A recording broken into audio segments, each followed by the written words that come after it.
y ya hemos aprendido a cuidar las grandes averías de nuestros nervios frágiles. Pero ahora descubrimos que ignorar los sentimientos y las emociones de cada día también mata.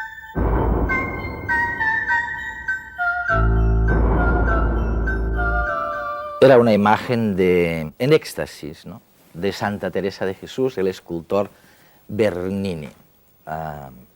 Bueno, hay otras imágenes, ¿no?, cuando hablamos de emociones desbaratadas. Fíjense, a ver si ven esta imagen. Es una fotografía de Charcot, era el maestro de Freud, ¿no?, en el hospital manicomio de la Salpêtrière, en París. Y bueno, es un caso de histeria. Son misteriosas estas imágenes, hasta tienen su encanto, ¿no? Y hoy de lo que vamos a hablar es de algo parecido, pero que tal vez no tiene ni el encanto ni el misterio de Santa Teresa de Jesús en éxtasis o de este personaje histérico en la Salpêtrière, ¿no?, a comienzos de siglo. Pero vamos a hablar de algo que también arrasa, ¿no?, para bien o para mal, de los sentimientos, de la inteligencia emocional. Marisa, vamos a ver, tú eres una especialista, ¿no? Yo creo que hoy en el plató aquí de invitados tengo, bueno, a un personaje que vive como nadie, ¿no?, los sentimientos, las emociones, las pasiones, y otro que cuenta, que escribe, ¿no?, que divulga y que piensa sobre estos temas. ¿Te ha servido de algo, Marisa, para tu propia vida? O sea, tanto vivir personajes apasionados o emocionados, para tu propia vida, ¿has sacado algo? ¿Se puede aprender? Yo creo que se puede aprender, pero tal vez el trabajo de actriz no tenga una metodología clara. Quiero decir que el mostrar sentimientos, cuando uno muestra sentimientos y sentimientos profundos, sentimientos que te conmueven y que de alguna forma te descontrolan, uno está viviendo eso, esa sensación de descontrol, ¿no? De manera que cuando lo vives, cuando lo estás interpretando, no te enseñan nada. Es probablemente después, cuando uno se da cuenta de que de eso, para aprender hace falta quizá mantener una distancia que no te puede dar nunca el momento de la creación. El momento de la creación es un momento realmente casi de catarsis, ¿no? Pero por lo menos aprendes que eso de los sentimientos puede no funcionar y que obviamente no funciona. Pero ¿no? eso lo aprendes en la vida también. Claro. Eso lo aprendes en la vida. No es que no funcionen los sentimientos. No funciona uno cuando está obnubilado por los sentimientos. Claro. Y sabes que hay estadísticas terribles, ¿no, José Antonio? Me dicen que más de un 20%, por ejemplo, de los niños menores de 11 años sufren ansiedad, ¿no? En los últimos 10 años se ha disparado por un 70% la delincuencia juvenil, han triplicado los suicidios, en los últimos 4 años ha duplicado el consumo de antidepresivos. Bueno, ¿qué pasa? O sea... Pues mira, yo creo, Eduardo, que ha pasado una cosa en nuestra cultura, porque gran parte de esos males son estrictamente propios de nuestra cultura. Y es que nuestra cultura, la cultura que llamamos occidental, se ha construido sobre una noción de inteligencia muy brillante y, sin embargo, muy parcial, que nos ha metido en un callejón sin salida. Desde los griegos hemos valorado que la inteligencia, lo importante de la inteligencia era el conocimiento y la razón, y entonces eso lo hemos educado, y en cambio hemos despreciado o desdeñado todo el aspecto evaluativo de la inteligencia, que es lo que en último término nos está diciendo si estamos siendo felices o desdichados, que es el aspecto afectivo más que emocional. Claro, y que no sale, ¿no, Marisa?, por el simple hecho de estar por casa o ponerse a cavilar, porque yo cuando veo estas imágenes, o Santa Teresa, ¿no?, en éxtasis, o el pobre personaje ese histérico, ¿no?, que tenemos en la pantalla, dices, bueno, oye, la genética tendrá algo que ver, o un gran esfuerzo intelectual, pero es que la gente cae en depresiones, en la melancolía, en la tristeza, sin que haya nada especial, o sea, simplemente, como tú decías, por la vida, ¿no?, por estar por casa o ponerse a cavilar, ¿no?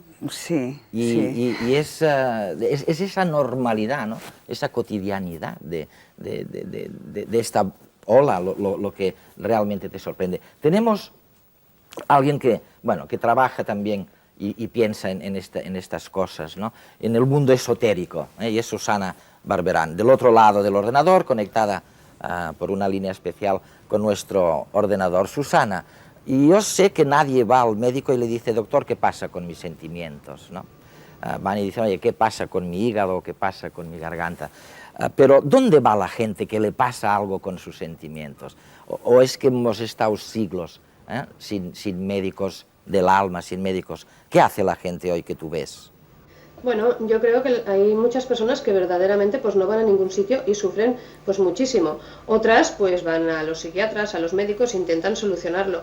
Pero también hay una gran cantidad de gente que quizá no es plenamente consciente de que es un sufrimiento emocional, pero sienten pues una inquietud de tipo, dijéramos, desagradable, ¿no?, interior, y entonces pues buscan otras salidas. Entonces pues hay gente pues que intenta pues profundizar, pues por ejemplo, pues en el esoterismo, que nos llevaría a comprender estados psicológicos y emocionales de la persona, tanto positivos como negativos, ¿no? Bueno. Entonces hay mucha gente pues que profundiza en temas. Ok, tomo nota y se la vamos a pasar esta sugerencia a José Antonio Marina, ¿no? A ver si el esoterismo puede también ayudar en este tema. Pero, José Antonio, vamos a volver sobre este tema, porque antes me gustaría que viéramos, bueno, un reportaje cortísimo intentando ver qué es esta historia de la inteligencia emocional, o si uno puede tratar inteligentemente sus sentimientos, ¿no? Asumamos que hay una inteligencia,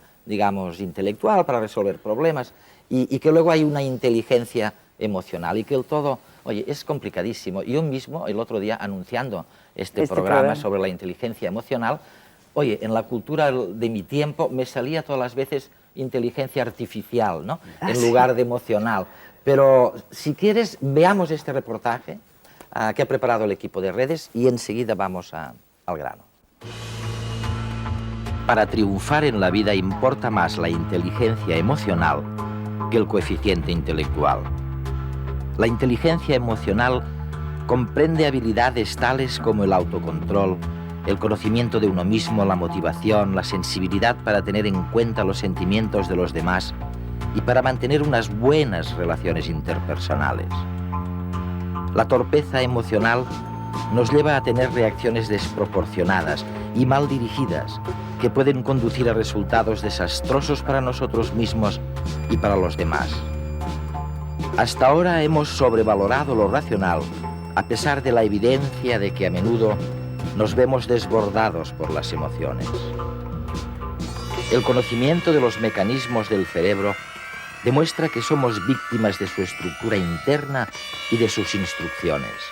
Las descargas eléctricas y químicas del cerebro causan un cuadro de sensaciones que, a veces, secuestra nuestra voluntad y provoca reacciones inapropiadas que pueden perjudicar el equilibrio personal, las relaciones sociales e incluso la salud.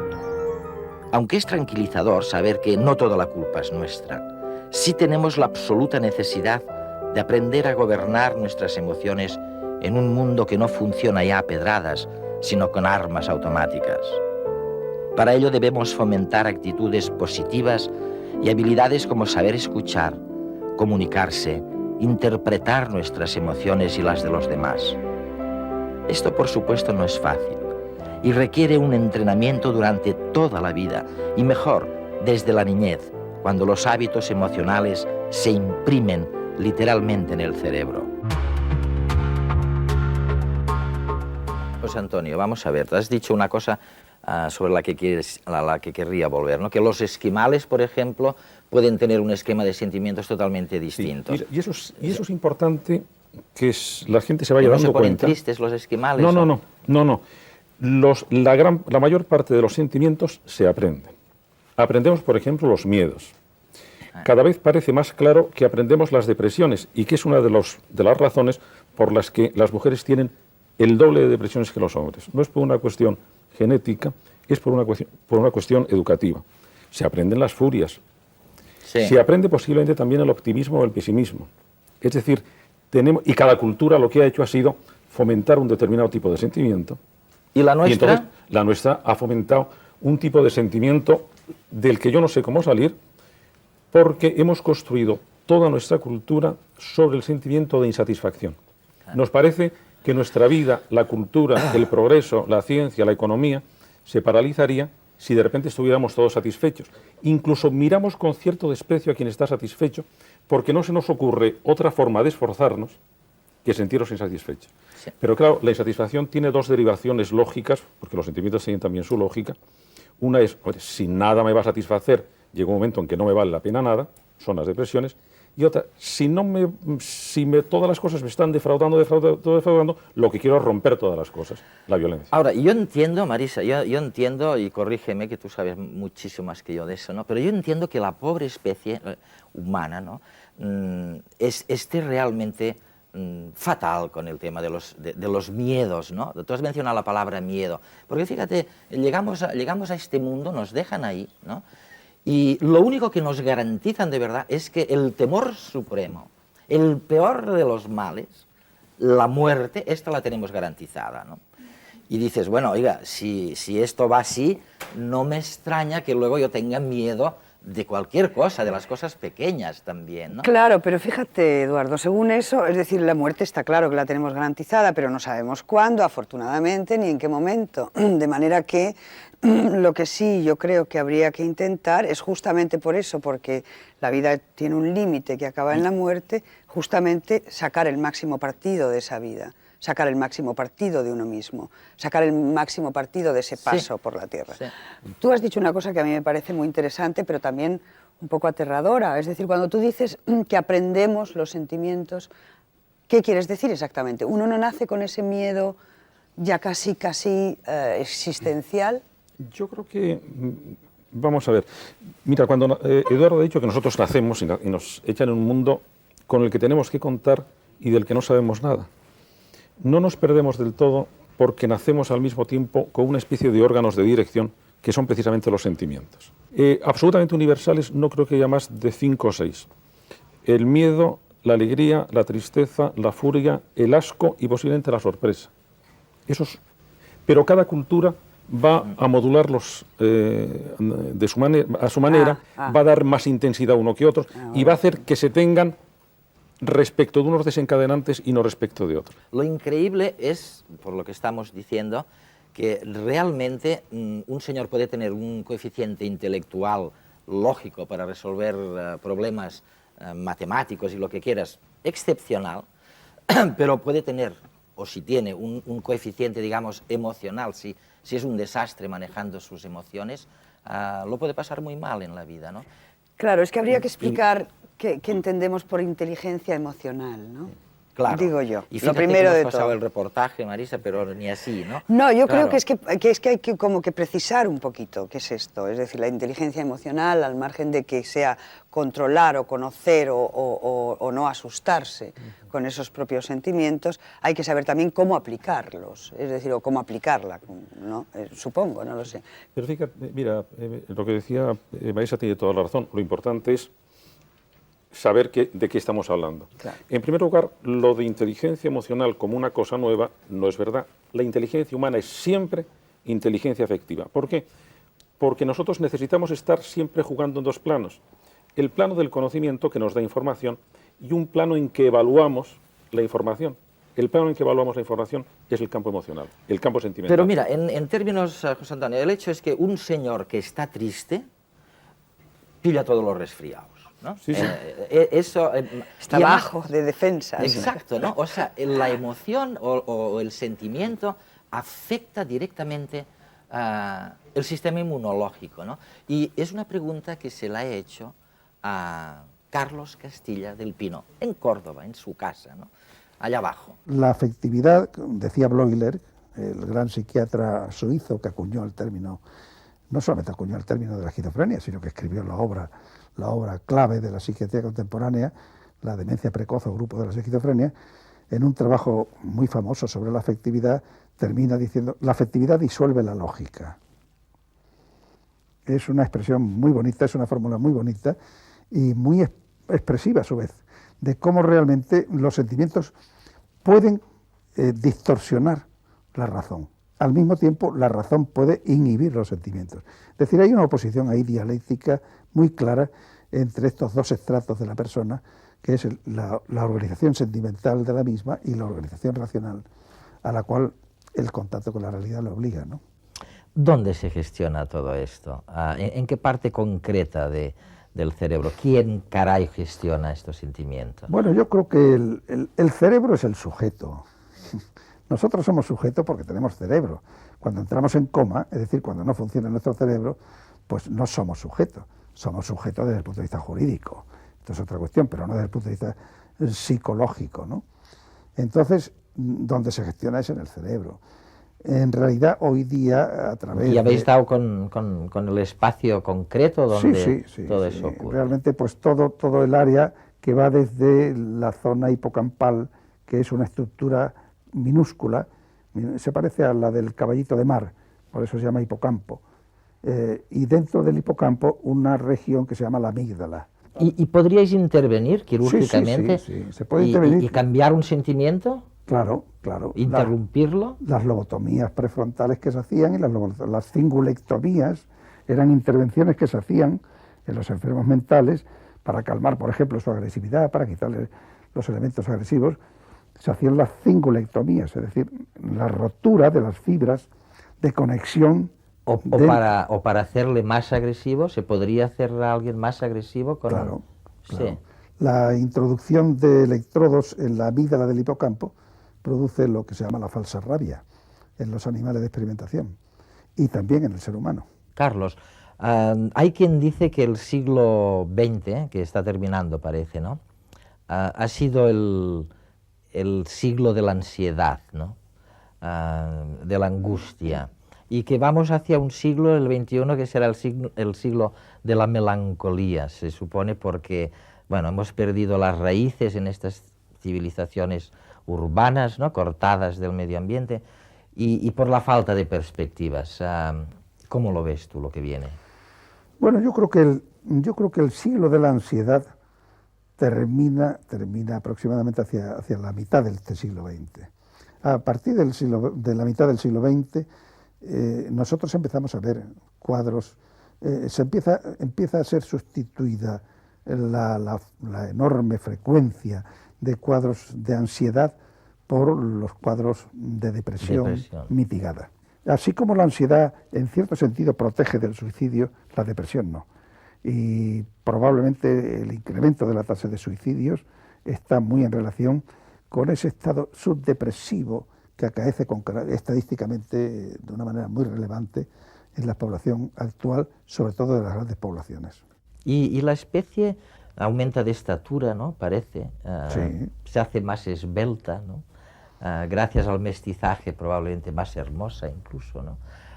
Y a la alimentación. Y a la alimentación. ¿Más equilibrada también? Sería difícil decir eso, ¿no? Carlos, si tú dudas, si él duda de esto, entonces, ¿qué me decís vosotros, no? ¿O qué vamos a decir nosotros? A ver, los expertos. Pues mira, yo voy a decir una cosa, me interesa aprovechar como educador la presencia aquí de Marisa. En los centros de enseñanza, primaria y secundaria, tiene una enorme importancia el teatro como solucionador de graves problemas psicológicos. ¿Por qué te parece a ti que es esto? La expresión de las emociones tiene... Ayuda. Sin duda alguna. Sí. Cuando se habla de catarsis, y hablábamos de catarsis, eso mismamente en el teatro griego era, tú lo decías hace un momento, por eso. Es decir, tiene un efecto catártico, no para el que lo hace solamente, que también, vamos, doy fe de ello, sino para el que lo ve. Es decir, y ya la posibilidad del actor o el actuante de intentar, en definitiva, exprimir, explorar, expresar unos sentimientos, unas emociones y también unos estados de ánimo y también una manera de lo que sea, da igual, tú me decías hace un poco que un estudiante que tú normalmente es una persona más o menos difícil o conflictiva, tú le pones a hacer una función de teatro y tú mismo lo has dicho, es decir, cambia absolutamente su estado de ánimo. Alguien que es distraído, poco concreto, etcétera, etcétera, en ese trabajo encuentra una manera de sentir, de vivir, y a partir de ahí cambia completamente su situación. Y sobre todo de expresar las emociones, que es un problema en este momento, que está incluso ya en los libros de medicina, la lexitimia, es la incapacidad de poder expresar las emociones. Yo creo que eso el teatro, introducido dentro de los circuitos normales de enseñanza... Yo estoy totalmente de acuerdo, es más, yo creo que crearíamos eso, personas más inteligentes desde el punto de vista sensible y también espectadores para el futuro, para el mañana, Marisa, para el hoy. ¿y no hay un peligro de, también por el otro lado, de expresar demasiado, de ser demasiado extrovertido? ¿No puede complicar la vida de la gente? A mí me parece que no, ¿eh? No. A mí me parece que Oye, vamos De a todas formas, buscar... yo creo que Marisa se tiene que venir Ojalá al se instituto exprese, a dar clase, sí. de teatro a mis alumnos para demostrar lo que dice. Oye, una sugerencia que anda por ahí, que dicen en este caos de cómo manejar los sentimientos. Muy bien, tú me dices, hay que enseñarlo y probablemente a una edad muy tierna, bien. Pero dentro de este caos circula por ahí, sobre todo en Estados Unidos, la idea de que, bueno, si eres muy positivo en el análisis de las cosas, ¿no? Se lo vamos a preguntar a nuestra esotérica, al otro lado del ordenador, ¿no? El be positive que dicen, ¿no? El be happy, ¿no? Sé feliz, agradece al Señor, bueno, lo que tienes y deja de torturarte tanto. Susana, ¿eso puede ser una terapéutica, puede ayudar eso a manejar mejor estos sentimientos? Pues sí, además yo pienso que incluso sería el único camino, ¿no? Nosotros, los seres humanos, no solo somos emoción, intelecto y materia, también tenemos una parte anímica con muchísimas posibilidades, y apelando a ella, pues yo creo que sí, verdaderamente, personas que sufren, o algunos que no somos tan felices como querríamos, podemos desarrollar un centro de emociones superiores, que impidan que emociones negativas nos perjudiquen. ¿Alguien ha aprendido algo con el manejo de los sentimientos? ¿Alguien por ahí, entre nuestros telespectadores, ¿no? ¿Hay alguien que en la vida, después de 10, 15 años, diga, hombre, ahora me manejo mejor yo con mis sentimientos de lo que me manejaba antes? Marisa, ¿eres una de ellas, ¿no? Bueno, digamos que lo tomo todo con una relativa serenidad que desde luego hace 20 años no tomaba, ¿no? O sea, ¿Has aprendido? He aprendido dentro de lo que se puede aprender. O sea, quiero decir que yo no creo que haya así como unas asignaturas, ¿no? Yo creo que esto es un camino largo, ¿no? Pero fíjate, Eduardo, hasta tal punto ese problema de aprender los sentimientos es urgente que la finalidad que tienen sobre todo las psicoterapias, que en este momento hay registradas 400 y pico, que ya son excesivas, es que la gente quiere cambiar de estado sentimental. Se encuentra con que su estructura afectiva le produce muchos problemas porque le hace pasar demasiado miedo, le hace pasar demasiada angustia, le hace ver el futuro con... Bueno, o le lleva... y entonces, sí. a lo que van Sí. a las terapias es decir, mire usted, quiero sentir de otra manera. Esta manera de sentir que tengo es una manera que me está agobiando, me está complicando la vida. Y ¿Qué puedo hacer con Y ello? a algunos les lleva a la cárcel, ¿eh? O sea, a algunos les lleva el mal manejo de estas emociones a la cárcel. Y hemos buscado un caso experimental que está además patrocinado por la Generalitat Valenciana y las instituciones penitenciarias. Es la cárcel de Picassent, módulo 4. Y allí, bueno, están experimentando y miren, con resultados fantásticos.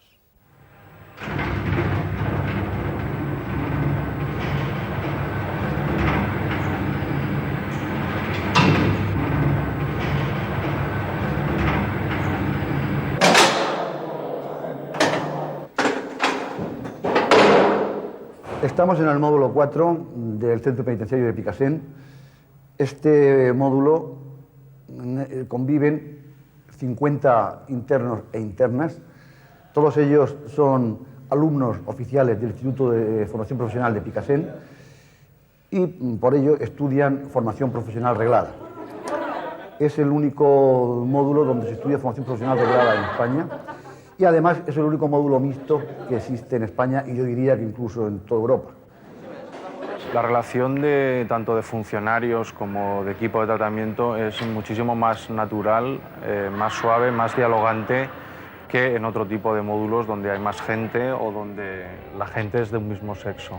La relación entre ellos también es mucho más natural, probablemente hay más educación en la forma de pedir las cosas, más compañerismo, se comparten mejor todo tipo de experiencias, se deja más la fachada de dureza que es típica dentro de las prisiones. Pues a nivel emocional yo creo que el cambio más importante es que se disminuye mucho la tensión. El interno se mueve mucho más relajadamente, se esconde menos, es más abierto a la hora de expresar sus emociones y probablemente las controla mejor. Bueno, esta experiencia hay que valorarla desde un punto de vista distinto, ¿no? De lo que yo creo. Yo lo que sí que quiero dejar muy claro es que el concepto ese que tiene la gente de los presos, joder, pues que cambie ya, ¿no? Que lo mismo que estamos en el 97 para tantas cosas, pues para esto también, ¿no? Está mucho más humanizada la prisión, en concreto este módulo, y yo creo que tenemos una relación entre nosotros muy guay, ¿no? ¿No, María? A mí me gustaría que este módulo estuviera más en demás prisiones, ¿sabes? Porque realmente es positiva para nosotros mismos, ¿no? Para los presos, porque nos lo merecemos, ¿me entiendes? Esta oportunidad nos la merecemos todos. Entonces, Claro, es un poco injusto que solamente exista Sí, un módulo en un toda módulo. España, ¿no? Y sí que debería de ampliarse más el abanico y abarcar a más prisiones de todo el territorio, ¿no? sí. Pues yo me he dedicado toda mi vida a la peluquería y espero poder hacerlo cuando salga. Y él es un humorista nato. Yo me puse en sus manos, mira cómo me ha dejado. Y no, menos a mí me alguien- gusta mucho el mundo de la farándula, ¿no? El humor, el espectáculo. Y no sé, ¿qué quieres que te imite? A José María García. Buenos días, señorita. Saludos cordiales. Guapa, guapa, donde las haya, mi compañera, la peluquera. Hemos llegado al final del programa y nos despedimos de ustedes, bueno, hasta el jueves de la semana que viene, a las 9:30 de la noche por la 2.